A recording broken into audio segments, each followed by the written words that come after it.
Hello my dear student, कल हमने पढ़ा था रासायनिक समीकरण कैसे लिखते हैं। आज हम संतुलित रासायनिक समीकरण का महत्व पढ़ेंगे। डियर स्टूडेंट, क्या पढ़ेंगे? रासायनिक समीकरण संतुलन का महत्व। आज का हमारा टॉपिक है संतुलित रासायनिक समीकरण का महत्व। ये स्टूडेंट, हम समीकरण को संतुलित तो करते हैं, लेकिन इसका महत्व क्या है? तो डियर स्टूडेंट, यहाँ पर हम रासायनिक समीकरण संतुलन में महत्व में सबसे पहले पढ़ेंगे द्रव्यमान संरक्षण का नियम। क्या पढ़ेंगे स्टूडेंट? द्रव्यमान संरक्षण का नियम। संरक्षण का नियम। स्टूडेंट क्या पढ़ेंगे? द्रव्यमान संरक्षण का नियम पढ़ेंगे स्टूडेंट। द्रव्यमान संरक्षण का नियम है क्या? कहने का मतलब है कि द्रव्यमान संरक्षण है क्या? तो आपने ऊर्जा संरक्षण का नियम पढ़ा था। ऊर्जा का ना तो विनाश ना तो निर्माण होता है, ऊर्जा का ना तो निर्माण संभव है ना ही उसका विनाश होता है, केवल उसका स्वरूप बदलता है। उसी प्रकार से द्रव्यमान संरक्षण का नियम भी है। क्या नियम स्टूडेंट? देखिए, किसी भी रासायनिक प्रक्रिया में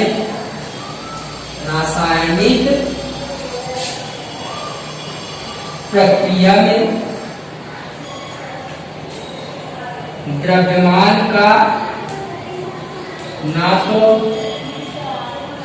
निर्माण होता है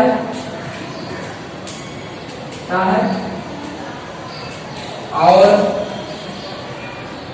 ना ही इसका विनाश होता है।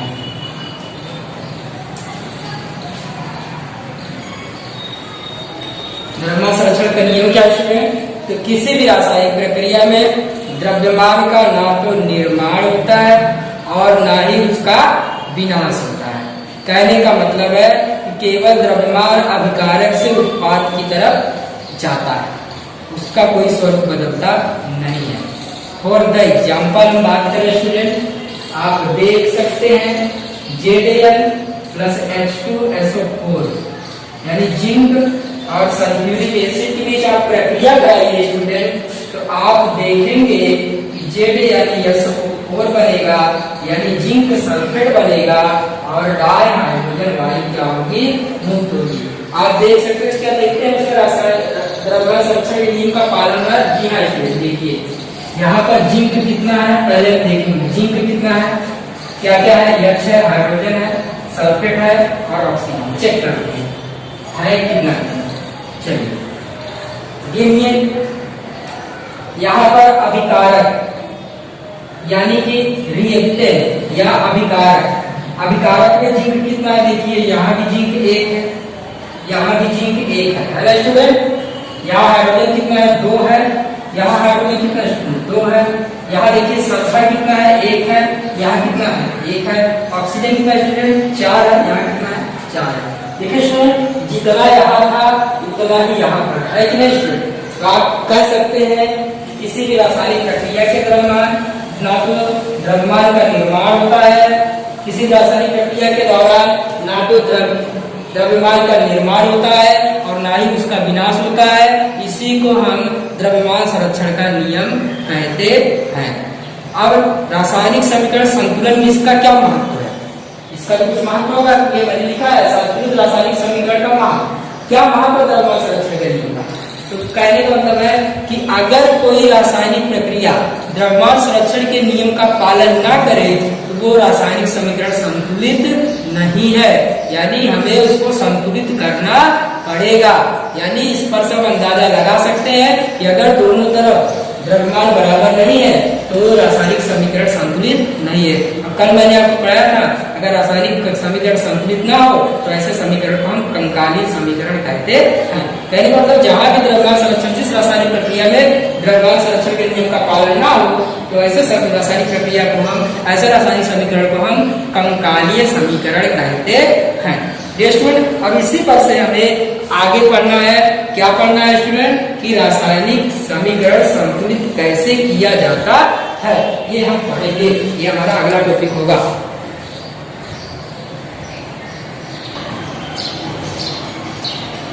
डियर स्टूडेंट, अब हम रासायनिक समीकरण को संतुलित करेंगे। देखिए कैसे संतुलित किया जाता है। संतुलन की इस विधि को हीट एंड ट्रायल विधि कहते हैं। पहले हम देखिए हीट एंड ट्रायल क्या होता है। कोशिश करिए, अगर लग गया तो ठीक है, ना लगे तो क्या होता है, इसका कोई रूल नहीं है, इसमें आपको सेल्फ माइंड यूज करना है कि कैसे हम संतुलित कर पाए। ठीक है स्टूडेंट, चलिए हम संतुलित करेंगे। देखिए यहाँ पर ये क्या है, अभिकारक है, आपको पता है इसे क्या कहते हैं, अभिकारक कहते हैं स्टूडेंट। क्या कहते हैं इसे, अभिकारक। इसको क्या कहते हैं, उत्पाद। क्या कहते हैं स्टूडेंट, उत्पाद कहते हैं। अब आप देखिए कि क्या अभिकारक उत्पाद में अणुओं की संख्या बराबर है, देख लेते हैं। देखिए यहाँ कौन कौन से अणु हैं, देख सकते हैं। इधर देखिए अभिकारक,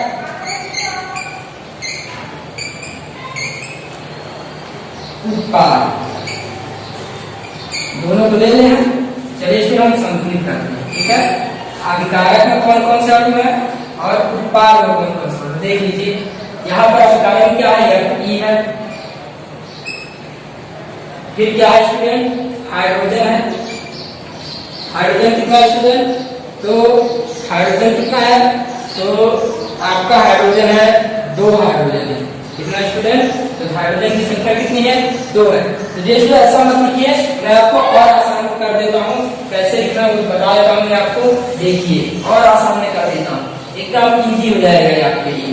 देखिए कैसे इजी होगा, तो देख लीजिए कौन कौन से तत्व है इसके अंदर, पहले आप चेक कीजिए।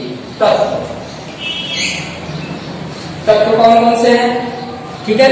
लेफ्ट हैंड साइड इसको LHS बोलते हैं और इसे RHS बोलते हैं, आप जानते हैं। देखिए LHS में कितने तत्व हैं और RHS में कितने तत्व हैं, देख सकते हैं। LHS RHS, देखिए LHS में क्या क्या है, FE है, कितना FE है। तो स्टूडेंट मैं फिर से आपको इसको बताऊंगा, थोड़ा इसमें लिखने में प्रॉब्लम हो रहा है, मैं लिख के अच्छे से बताता हूँ आपको। चलिए अब मैं वापस आता हूँ। देखिए तत्व किसके तत्व स्टूडेंट, तो अभिकारक के। ये देखिए आप अच्छे से समझिए, अभिकारक के और इधर उत्पाद। तत्व कौन कौन से पहले वो देखिए, कौन कौन सा तत्व इस प्रक्रिया, तो Fe है, दूसरा क्या है, हाइड्रोजन है, तीसरा क्या है, ऑक्सीजन है। आपको पता चला होगा कौन कौन सा तत्व है, लोहा है यानी Fe, हेलियम है, हाइड्रोजन है, ऑक्सीजन है। कितना कितना, देखिए अभिकारक ये, अभिकारक में लोहा कितना है, 1 है, उत्पाद में कितना है, 3 है। कैसे अभी समझ में आया। अब देखिए हाइड्रोजन इसमें कितना है, 2 है, इसमें हाइड्रोजन कितना है, 2 है, इसमें ऑक्सीजन कितना है, 1 है, और इसमें ऑक्सीजन कितना है, 4 है। जैसे हमें संतुलित करना है, देखिए संतुलित कैसे करेंगे, मैं आपको एकदम इजी तरीका बताऊंगा, देख सकते हैं आप। अगर हम FE में 3 से गुणा कर दें तो कितना हो जाएगा, 3 FE हो गया। FE में 3 से गुणा किए यानी यहाँ पर हमने क्या कर दिया, 3 से गुणा कर दिया। देखिए 3 से यहाँ पर हमने गुणा किया तो FE तो संतुलित हो गया ना स्टूडेंट, FE संतुलित हुआ। अब देखिए यहाँ पर हाइड्रोजन तो ठीक है, यहाँ पे ठीक है, लेकिन ऑक्सीजन कितना है, 4 है, तो ऑक्सीजन को यहाँ 4 से गुणा कर देते हैं, कितना हो गया, 4। यहाँ कितना हो गया, 4 हो गया स्टूडेंट। अब देखिए यहाँ पे 4 हाइड्रोजन हो गया। कितना हाइड्रोजन हो गया? 8 हो गया। देखिए हाइड्रोजन कितना है स्टूडेंट? तो यहाँ पर हाइड्रोजन की संख्या कितनी हो गई? 8 हो गई। देखिए बदल गई। तो इसमें कितने गुणा करेंगे हाइड्रोजन? यहाँ पर हाइड्रोजन से 4 से गुणा कर देते हैं। तो आपका समीकरण क्या हो जाएगा स्टूडेंट? संतुलित हो जाएगा। आप देख सकते हैं कि समीकरण क्या है हमारा? संतुलित हो गया है। देख सकते हैं आप समीकरण हमारा क्या हो गया है? संतुलित हो गया है। अब हम इसी समीकरण को एक और तरीके से संतुलित करते हैं। देखिए कैसे करेंगे मैं बताता हूँ। चलिए एक और तरीका है, हम उसे संतुलित करते हैं। अगर ये तरीका नहीं आता है, अगर आपको आ गया, जिसे हीट एंड ट्रायल विधि कहते हैं। क्या कहते हैं? हीट एंड ट्रायल विधि कहते हैं। क्या कहते हैं स्टूडेंट? हीट एंड ट्रायल विधि। देखिए आपको दोनों तरफ एक और तरीका है, इस तरह से हम हीट एंड ट्रायल विधि करते हैं। क्या कहते हैं? हीट एंड ट्रायल विधि। देखिए हीट एंड ट्रायल विधि क्या होता है? यहाँ की तरह लोहा है, 3 है, तो आप यहाँ 3 से गुणा कर दीजिए। लोहा संतुलित हुआ, हो गया ना? देखिए ऑक्सीजन कितना है? 4 है, यहाँ 4 से गुणा कर दीजिए। लेकिन देखिए अब देखिए लोहा संतुलित हो गया, ऑक्सीजन भी संतुलित हो गया, लेकिन हाइड्रोजन कितना बढ़ गया? 8 हो गया हाइड्रोजन। यहाँ कितना हाइड्रोजन? 2 है। अगर यहाँ 4 से गुणा करते हैं क्या हो जाएगा स्टूडेंट? संतुलित हो जाएगा कि नहीं? इसी का हीट एंड ट्रायल विधि कहते हैं। ये स्टूडेंट और भी एग्जाम्पल हम लेंगे हीट एंड ट्रायल विधि का। चलिए लेते हैं एग्जाम्पल। चलिए हम एग्जाम्पल लेंगे।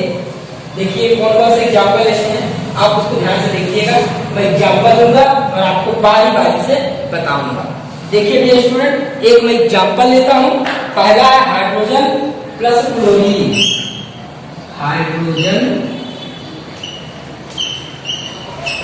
प्लस क्लोरीन का एग्जाम्पल लेता हूं। इसका एग्जाम्पल हाइड्रोजन प्लस क्लोरीन का बनेगा क्या? तो बनेगा हाइड्रोजन क्लोराइड या हाइड्रोक्लोरिक एसिड। हाइड्रोजन क्लोराइड दे देते हैं स्टूडेंट। चलिए क्या दिया मैंने? Hydrogen chloride. देखिए यहाँ पर मैं हाइड्रोजन ले लेता हूँ H, यहाँ पर ले लेता हूँ क्लोरीन। क्लोरीन Cl ले लिया स्टूडेंट, तो आपका क्या हो जाएगा? HCl।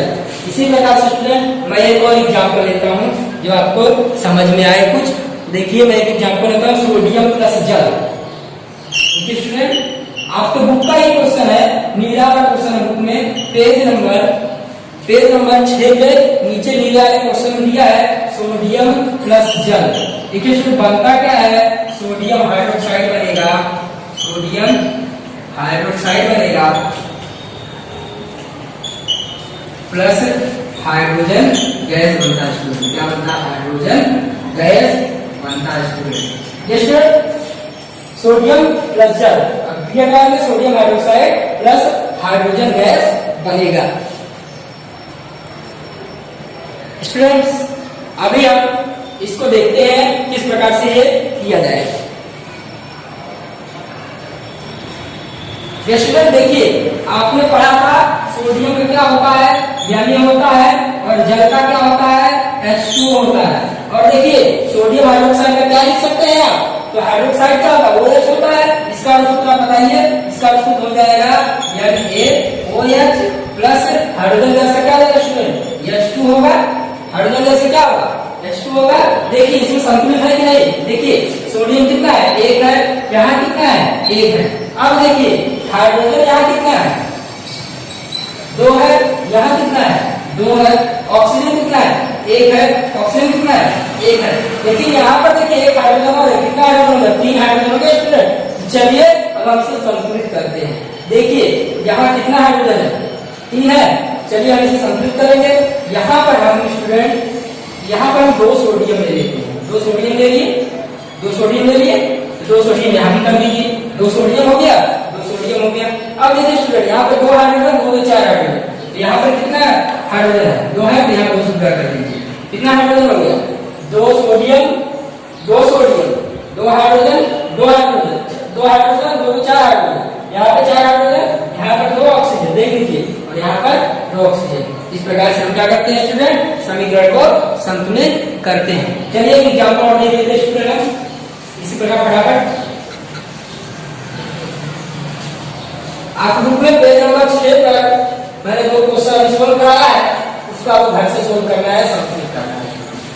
देखिए अब एक है बेरियम क्लोराइड, क्या स्टूडेंट्स? दूसरा सवाल है बेरियम। देखिए इसको आप बहुत बेहतरीन ढंग से समझिएगा।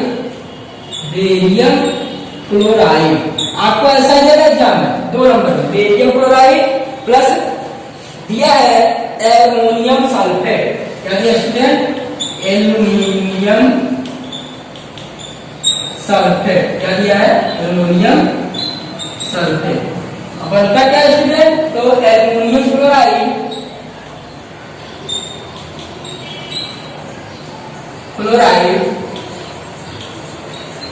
प्लस बेरियम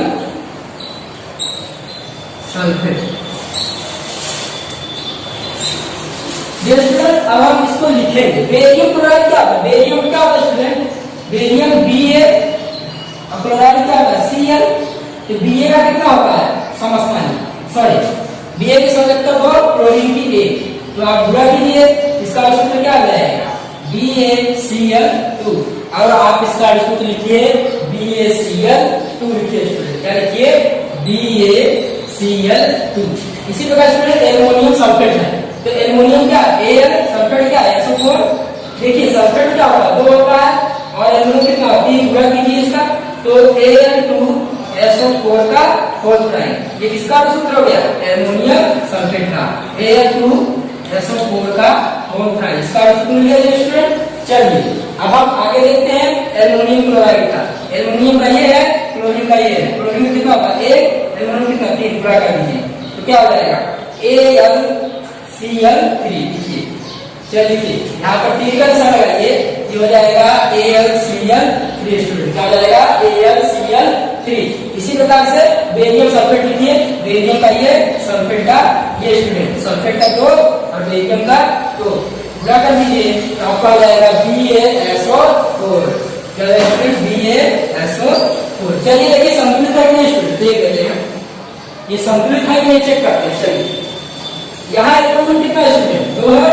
यहाँ पर आप 2 से गुणा कर दीजिए, ठीक है। आप देखिए क्लोरीन कितना हो गया? 3 दूनी 6 क्लोरीन हो गया। यहाँ कितना है? 2 क्लोरीन है, यहाँ 3 से गुणा कीजिए। 3 से गुणा कीजिए स्टूडेंट। देखिए अभी क्या संतुलित नहीं है? यहाँ सल्फेट कितना है? 3 है, यहाँ 3 से गुणा कर दीजिए। देखिए कि संतुलित हुआ कि नहीं, चेक करते हैं। चलिए 3 Ba हो गया। पहले आप समीकरण लिखिए, ठीक है। देखिए मैंने क्या किया, पहले यहाँ पर क्या किया? मैंने अणु सूत्र लिखा। स्टूडेंट क्या लिखा? अणु सूत्र लिखा। देख लीजिए पहले मैंने यहाँ क्या लिखा? अणु सूत्र लिखा। अब देखिए चेक करते हैं बराबर है। देखिए यहाँ कितना Ba है? 1 है। यहाँ कितना है? 1 है। यहाँ क्लोरीन कितना है? 2 है। यहाँ क्लोरीन कितना है? 3 है। संतुलित नहीं है, हमें संतुलित करना है। देखिए एल्युमिनियम यहाँ कितना है? 2 है, यहाँ 2 से गुणा कर दीजिए। अब देखिए क्लोरीन कितना हो गया? 3 दूनी 6 क्लोरीन हो गया। यहाँ कितना है? 2 है, यहाँ 3 से गुणा कर दीजिए। 3 दूनी क्या हो गया? 6 क्लोरीन होगा। अब देखिए बेरियम कितना है? 1 है। यहाँ कितना है? 3 है और 3 से यहाँ गुणा कर दीजिए। ठीक है स्टूडेंट, समीकरण आपको संतुलित चेक कर लीजिए। 3 Ba, यहाँ पर कितना Ba है? 3 Ba है। यहाँ Cl2 कितना है? 6 है। 3 दूनी 6। यहाँ कितना है? 3 दूनी 6 बराबर है। अब देखिए एल्युमिनियम कितना है? 2 है। यहाँ कितना है? 2 है। यहाँ सल्फेट कितना है? 3 है। ये शुद्ध यहाँ सल्फेट कितना है? 3 है। इस प्रकार से हम रासायनिक समीकरण क्या करते हैं? संतुलित करते हैं। ये स्टूडेंट आप इसका स्क्रीनशॉट ले सकते हैं।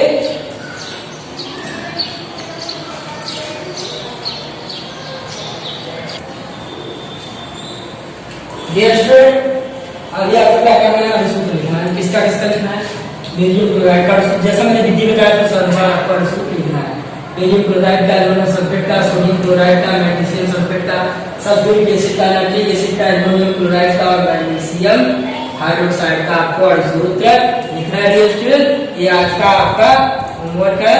और इसके अलावा आपकी किताब में एक्सरसाइज दिया पेज नंबर 6 पर जो 3-4 क्वेश्चन दिया है, मैग्नीशियम लिवर क्यों साफ किया जाता है, इसके अलावा 3 समीकरण को संतुलित करना है। आप उसका समीकरण लिखिए और उसको संतुलित कीजिए। आप इसका स्क्रीनशॉट ले लीजिए और इसको होमवर्क के रूप में कीजिए ताकि आपको आसानी रहे अगले वीडियो में। Student, thank you very much और बेस्ट ऑफ लक। आसानी से आप इन सभी चीजों को कीजिए। धन्यवाद।